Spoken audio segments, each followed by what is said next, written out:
Hey, what is up, everybody? This is Ray from Rated R Reviews, and I'll come back at you guys with another movie review. Yeah, so I'm reviewing a Netflix original film, but it's not really an original idea. It was actually an anime, Japanese animation called Deathnote. The basic story of Deathnote is that there's a death god named Ryuk who pretty much hands over this notebook to the person of his choosing. And he pretty much just drops out the sky or places it somewhere so that way they can find it. And then he explains what the rules are when you actually have this this book in your possession. Now the person with the person with the book who he allows to have in his or her possession has the power, or really borrow the power of the death god, to write the name, picture the face, and then write the way the person is gonna die. And then apparently within 24 to 48 hours, you have the mind control, you have the control over that person, and it happens, the death happens. Interesting concept, pretty original. They had an anime for years. I think it's been out for 10, 12 years now, something like that. I think I've seen 1 or 2 episodes here or there when like a long time ago. And then Netflix picked up the rights to it and decided to make a feature film. Now I heard that there was another live action feature film a while ago. Never saw it, never heard of it, so I can't compare it to that. I'm also not gonna compare it to the series. The series is its own entity. The series, from what I hear, is great. So go check out the series, if anything, on your own. I feel like checking out the series, but I won't have the time to do it for the review for this one. So, for the live action version of it. So yeah, so you got the basic premise of Death Note.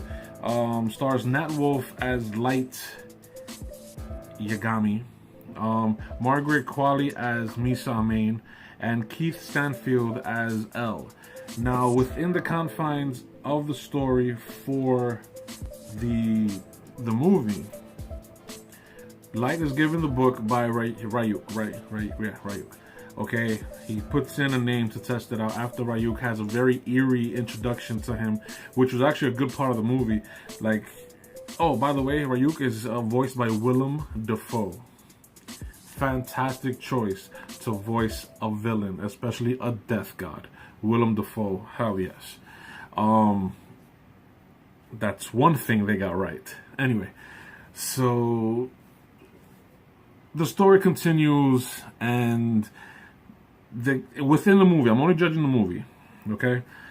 So then the kid continued, he tested it out, he killed one of the bullies in the school, and then some pretty girl found out about it. He wanted to impress her, he used the book to impress her, and it was kind of a basic, stupid premise. Oh, let me kill the bad people in the world to impress a girl. It's like, nah, that's pretty weak, that's pretty stupid. Whatever the reasoning behind the death god, he just wants death and chaos, and he kind of messes with the user with all these rules, and there's like 100 rules or something like that, or 88, 89, something like that, that you have to try to counter to whatever, you know. Again, like I said, interesting premise. I really enjoyed the idea of the movie. Really enjoyed Ryuk's character. The voice of Willem Dafoe was fantastic. Light, the main character, is pretty damn emo. Light in this movie is a bitch. He's an emo bitch. Everything is, oh, let me do. This kid, the actor, kind of played it a little too emo for my taste, especially with the frosted hair. It was just like, oh my god, you have no idea how much I hate that. If your hair is naturally blonde, cool, that's fine. If you dye your hair blonde, fine, that's cool too. Just make sure it looks good when you dye it. Don't have this 5 or 6 strands of blonde hair and everything else is freaking brunette, because you look pretty stupid. I'm gonna be 100% honest because Ryuk told me to. The Death Note concept is great. The cartoon series, from what I hear, is great. The other live action movie that came out a few years ago was probably a piece of shit. I mean, that's what I heard. I never saw it, so I can't really judge it properly. I only saw this Netflix original movie. And on a scale of 1 to 10, for the Netflix original movie version of Death Note, I have to give this thing like a 5. I have to give it a 5 for the simple fact that there were good things about it, and then there were annoying things about it. The most annoying things about it were, one, the main character, his acting, the reasoning behind, two, the reasoning behind why he was doing these things to oppress some female. And it's just like, come on, how many movies are going to use that same freaking premise over and over and over and over again? It was just like, for me, it laid completely flat. 3, the editing of the movie. There was a gigantic montage where the freaking movie just went over all the killings that he went through. He actually killed the guy who murdered his mom, and they kind of just like breezed over it for like 2 minutes. How are you gonna breeze over a part like that for 2 minutes? That is such an important part that you would think that it would be so like emotionally demanding, that it would be something so heavy, such a heavy part of the story, that you'd actually care about the character and why, like you'd be fortified in the mind on why he's actually pushed to this limit of being a murderer, to avenge the death of his mother, the murder of his mother, so that way he can become a hero and kill these other people who were bad. Like, that's some heavy shit. That's a heavy story. So why the hell would you montage over everything and in like a 5-minute span? That, to me, it was retarded, because you gave such large chunks of heavy information that would be great storytelling for a movie, and they just glossed over it. And they focused on the fact that I love her, she loves me. What would she do for me if she loved me? What would I do for her if I loved her? Oh, there's a spy after us. You know, then we get to the part where, like I said, a spy after them named L. Keith Stanfield. So yeah, so this government official played by Keith Stanfield, and played very freaking well. Keith Stanfield is a guy who's gonna have a huge career. If you don't know who he is, he plays L in Deathnote, but he was also one of the guys in the movie Get Out. And he was like the brainwashed black kid who was married to the white woman, and he just started bugging out after someone took a picture of him. And it was just he's giving good performance after good performance after good performance. He's gonna be somebody to watch in Hollywood, seriously. Now he plays a character named L, who's a government official who's actually chasing down Kira.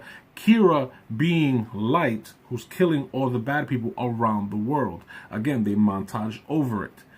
So now L is after Kira, who is Light, who thinks that Kira is this mass murderer, and he linked it to L, and L linked it to Light, and it just happened so freaking fast. You're like, how the hell did you how did you figure that out? Apparently, L is a detective genius who was trained from the point where he was an orphan child, so that he could figure out who these murderers are, and it's kind of amazing to me. You know what I mean?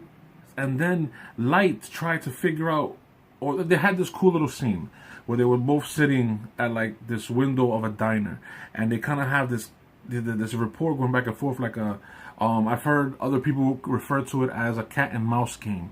So like one guy's chasing the other, right? But there's no heavy weight to anything, because they glossed over all the important facts about it. They just, like, literally they were sitting together in a freaking diner within like 35 to 40 something minutes in the movie, and you're like, come on now, like, how did you figure out he was this and he was that and blah blah blah, and you're trying to figure out what he's doing and the purpose that he's doing it for, and you don't know what the hell is going on, but you're close, you're very close, and you're very introverted, and you're weird, and you love sugar and everything. His performance was great. How he got A to B to C to D was way too rushed, way too quick. It was like an unbelievable speed. It's like you're not the Flash, you're not Barry going back in time, which was actually more believable than this kid liking sugar. I mean, that's how crazy it was. I was like, what the hell's going on here? Then the rapport Light has with his girlfriend and the rapport he has with his father is just like his father's a good actor. The actor who plays his father, I forget his name, right? He seemed like he was being over dramatic, because the rest of the story was over here. The importance of the story was down here. Their acting level was up here. So they're trying to act all hard and emotional and everything, but like it's not syncing up, so it kind of falls flat. Like they're giving good performances, but the where the performance is coming from, like the emotional backdrop for it was so weakly delivered within the confines of the story that you kind of just lost faith in the character or characters, for that to be for the most part. Now that's to say their acting talent is better than most, because not with little substance, they had a whole lot of substance to go through, but they kind of just fell apart. They just kind of just wasted this gigantic story. Like, really, seriously, Deathnote should have been like another Defenders. It should have been like another 8-part miniseries. That's the main thing about this movie. If this movie was actually broken down into smaller chunks, smaller sections. Sorry, I'm doing that double thing again. If Deathnote was broken down into a series of sections, a bunch of 45-minute episodes, like 8, 9, 10, then we could have gotten to the story more. We could have understood Light's reasoning more. We could have understood the bond between him and his girlfriend more, and then the lack of bond between him and his father, because his mother was murdered. And then on top of that, you could have had more of Ryuk, which, by the way, Willem Dafoe as Ryuk, holy shit. Great voiceover, great visual effects. I really like the way the Ryuk looked. That's one plus for the movie that I was like, yo, you guys got Ryuk down. That was awesome. That was great.